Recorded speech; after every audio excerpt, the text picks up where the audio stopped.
Bonjour Anaïs. Bonjour Elsa.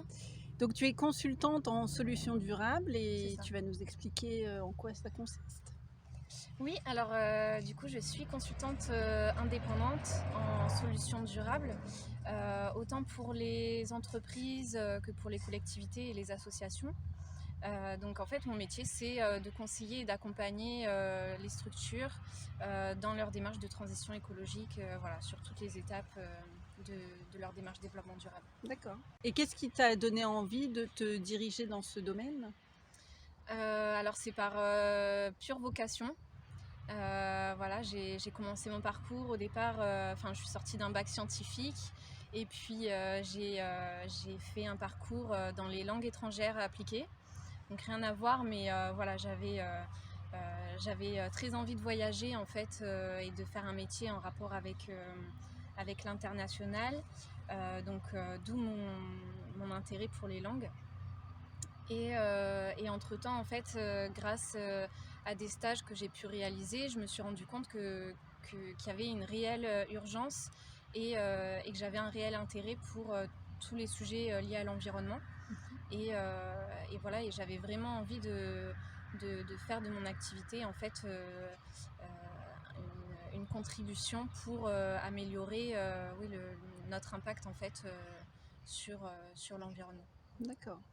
Et qu'est-ce que tu as vu par exemple pendant tes voyages qui t'ont donné envie Alors, j'ai voyagé un petit peu dans le cadre de mes études, puisque j'ai fait des séjours en Erasmus et puis des stages à l'étranger. Et j'ai surtout voyagé après mes études, où j'ai eu comme une crise de sens en fait, et j'ai voulu partir à l'étranger avec des missions de bénévolat, toujours des missions en fait liées à l'environnement.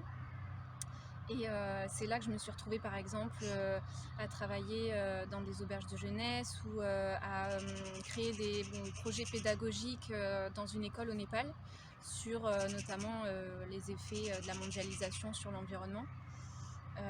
Voilà. Et en fait j'ai cherché un petit peu au cours de mes missions comment le développement durable était approché dans les autres pays du monde. D'accord.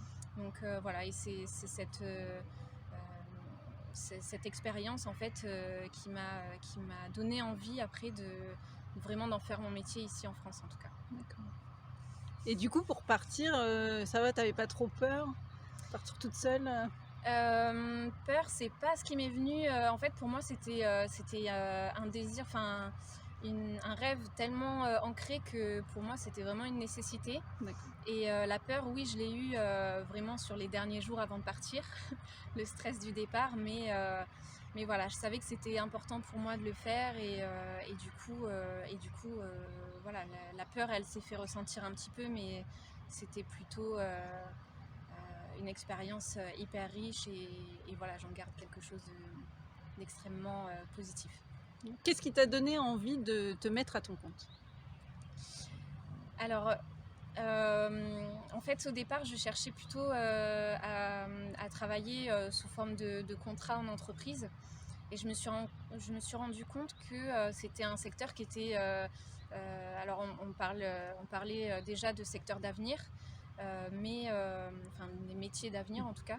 Mais dans les offres d'emploi que je cherchais sur Internet, c'était encore très peu présent.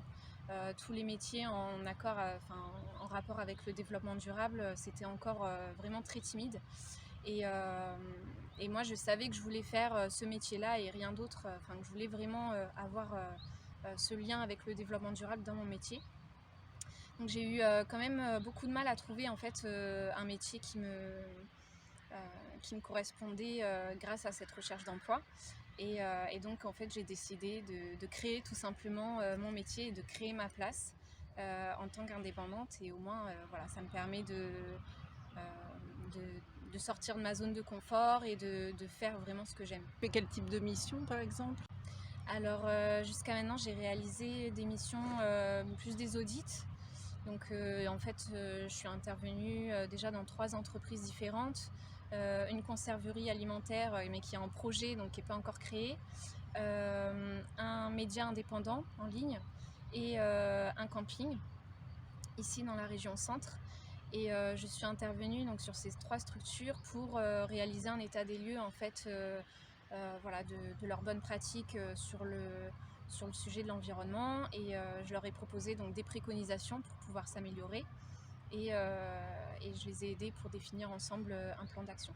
Après, une fois que les audits sont faits, quel type de prestations tu peux proposer?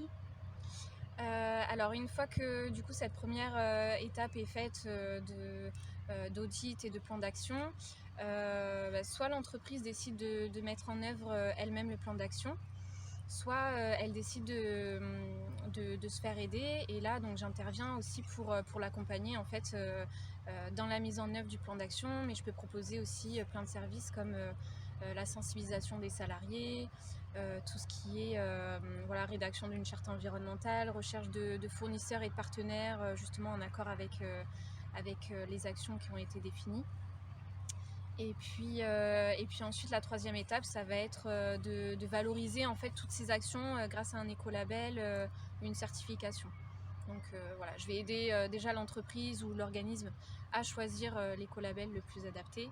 Et ensuite, je vais l'aider dans la mise en conformité et dans l'obtention du label. Ok, merci. Merci Elsa. Pour finir, est-ce que tu aurais des conseils à transmettre à des femmes qui voudraient se mettre à leur compte ou voyager éventuellement? Ou les deux? Se mettre à leur compte, oui. Alors en fait, les deux étaient un peu liés pour moi, mais le conseil que je donnerais, c'est avant tout de vivre ses rêves, quoi qu'il en soit, enfin quoi qu'on puisse entendre autour de nous ou quoi que ce soit. Voilà, il faut écouter la petite voix à l'intérieur de soi et vraiment pas hésiter à se lancer quand on sent que c'est important. Et puis voilà, malgré les difficultés, rester persévérant, continuer à espérer, voilà, à croire en soi surtout et à bien s'entourer surtout. C'est vrai, l'entourage c'est très important. Ouais. Bien, merci. Je t'en prie.